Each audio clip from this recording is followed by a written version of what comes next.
But what I walked up here for is what I wanted to show you. See this cedar tree right here?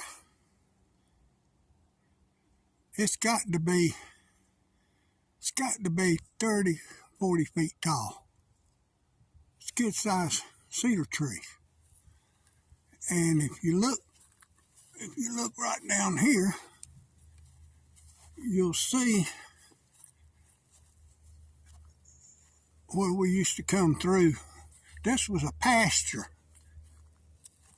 This was what we called the front pasture.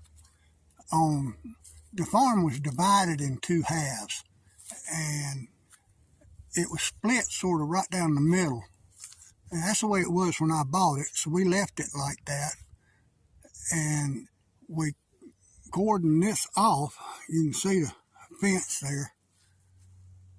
And come along here. And you can see we put the fence, goes over to the next field over there, just behind that big pine tree. Well, anyway, like I said, that's the front pasture right here. And we kept it to, if we wanted to keep the horses close to the barn, we put them in this pasture because they love to stand right down here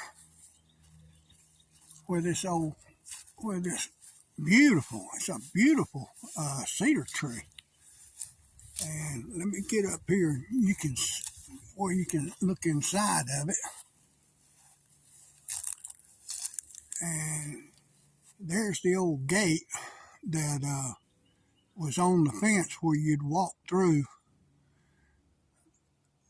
to the pasture. Of course, back when we were using it, where we come through with the cars there, that was solid. That wasn't like that back then. It was just this little fence right here.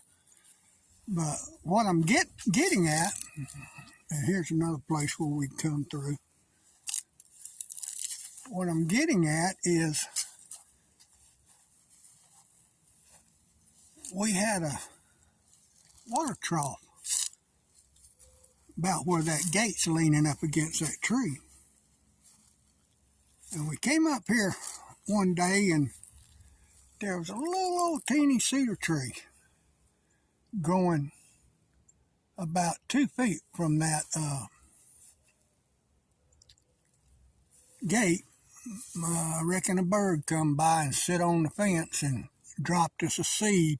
Well, anyway, it took root, and we noticed it when it was about a foot tall, because we've got so many of them around here. We just never paid any attention to them when they started growing. Most of the time, I'd have to pull them up and throw them away because we had so many of them and they'd grow where you didn't want them. And anyway,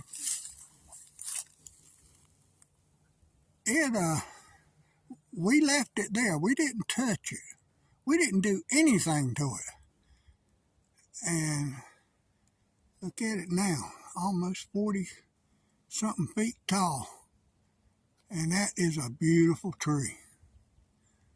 I was out here one day, had my chainsaw, and I told my wife, she said, "What are you doing?" I said, "Well, I'm getting ready to limb this cedar tree right here at the bottom so we can walk under it." And she said, "No, you're not either. You limb that tree and we getting a divorce." She says, "You leave that cedar tree alone." So, of course, I got to do what the boss tells me, and I didn't touch it, and I'm glad I didn't, because it's a perfectly formed, just about, cedar tree. Beautiful. That's the story behind that. I know, I've got these old wood chip piles, and people say, "What you got those things sitting out there for?" Well, you do something for somebody, and every once in a while they'll appreciate it.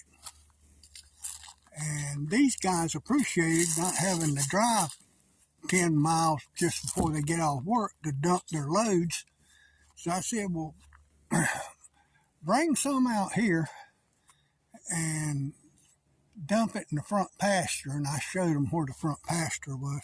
Well, they dumped this right here before I could catch them. This is in the middle of the pasture, and I didn't really want it there, but nothing to do about it now. And they stopped and they put it, that's where I wanted it, back over there. And that's where they put a lot of it. And people say, well, what you got all that for? Well, I saw on Facebook, people around Raleigh and Cary and them were buying, they were paying $60 a truck, a pickup load for this stuff. Of course, I was never going to do that, but I couldn't believe they were getting that much money for it. But it's been here probably a year so far, not quite a year, and it's already gone down to 2.5 feet from what it was when they put it out. And then another year and a half, 2 years, I'll have the most perfect mulch bedding that you've ever seen. And that's what we use it for. We use it to put around our plants and flowers, and we put it on our garden, till it in with the soil, and it just makes that soil just fantastic.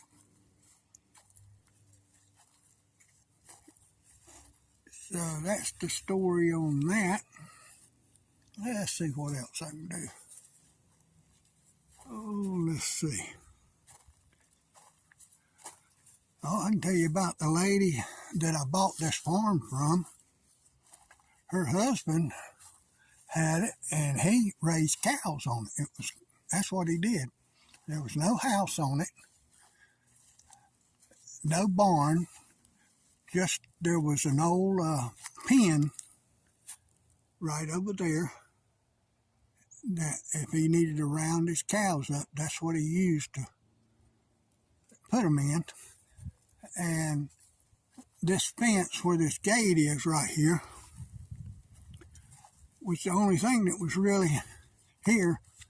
This divider, what I call the divider fence, and then you had the fence that went around the outside of the property all the way around. But anyway, they came in here sometime or another after they bought it, yeah. But they came in here and they planted cedar trees every 6 to 7 feet along every fence they had. And you see, let me back up here a little bit and I'll show you. See those, there's a pine tree. See those cedar trees right there? Those are cedar trees. See how they're spaced apart? Well, look at them. Look at them now. Look how tall they are. They're way on up there. They're a good 20, 25, maybe 30 feet. Of course, a lot of them I've cut down, and a lot of them have died out, and a lot of them have blown over from the storms. But you can see the line going down there. They planted every one of those trees. It was unreal. I couldn't believe I don't know where they got the trees from, but I know they had to have planted over 300 cedar trees. Probably more than that. It's just unreal what they did with the place. But all these trees, see, all these pine trees you see here, and pan around, they weren't here. That was, this was all pasture, what we call the front pasture. And another interesting tidbit, where I'm standing now up in the front pasture, a good friend of mine, Russ, is a geologist and a darn good one. Anyway, that reminds me of another story I could tell. Time we found Tyrannosaurus Rex bones out at Pomona Pike, and I need to go to Pomona Pike and do a walk around and show.